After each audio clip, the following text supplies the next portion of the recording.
What most people don't realize is that we have faculty from all over the world who come here to teach our students, and they bring with them expertise that they share with the community. And what this award does is allows us the opportunity to share some of the great work that they're doing. And we're proud to be able to award the Ethel and Ward Cable Family Faculty Heroes Award. I grew up in Stevens Point, a couple of blocks from the university, and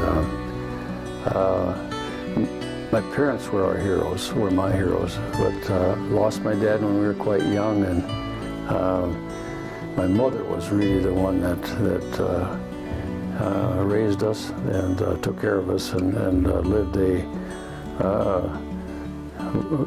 life as a widow for over 60 years. Amazing woman.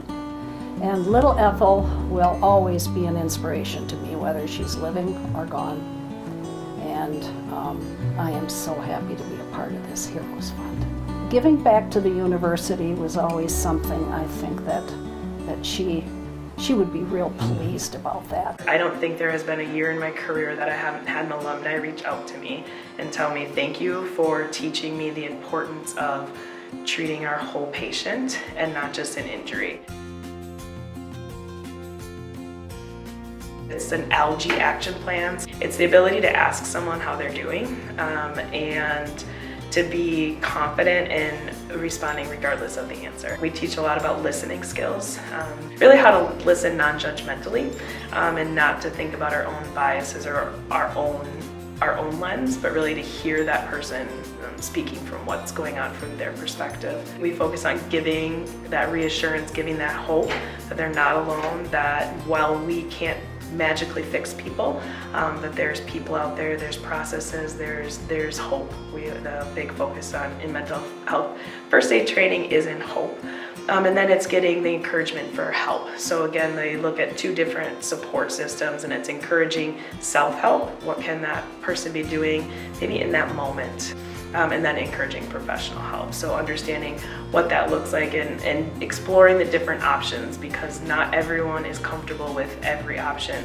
And just giving them just tips, tools, practical ways that they can start conversations and then respond in those moments. I love Beth. I think she's great at teaching feelings.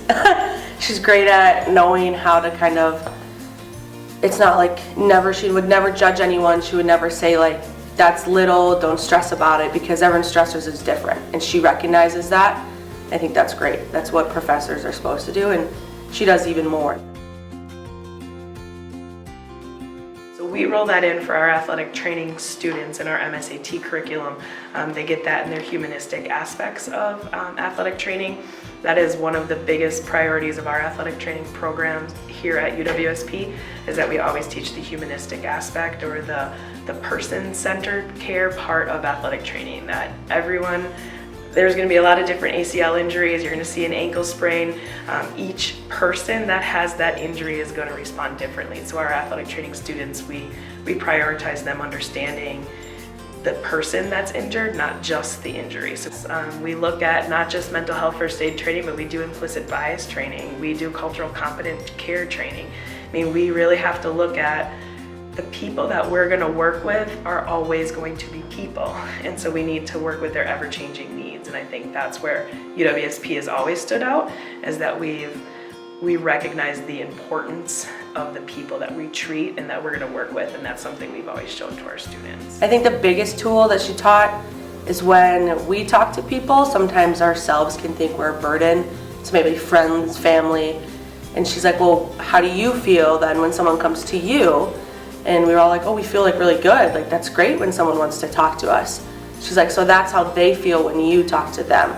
So I think that was a good like shift of perspective of like, everyone wants someone that they can talk to, and it's never a burden and it's never a struggle for that other person. And you just have to find those people that are willing to help you, and they're out there. So I think that's like the biggest thing that I took away, because I was like, I would have never thought that. I struggled so much talking about it when I was younger, to now I'm like, oh yeah, I'll talk to anyone. My mom, that's a pretty easy one for me. She's just selfless. She does so much and asks so little, and that's kind of what inspires me. And Getting this award was shocking. I was really shocked when I actually read the letter, because to me it was somebody that like did something super like big, cool. But I'm glad that people can recognize the importance of equipping and empowering people for their own health and their own wellness as being something that's heroic, because that's what my mom has always done. It's just equipped and empowered me to be a good person to other people, and then to trust that that's gonna come in return. We are at a point from a mental health perspective where we're better at recognition of mental health concerns. Now we really need to equip people to continue the forward progression.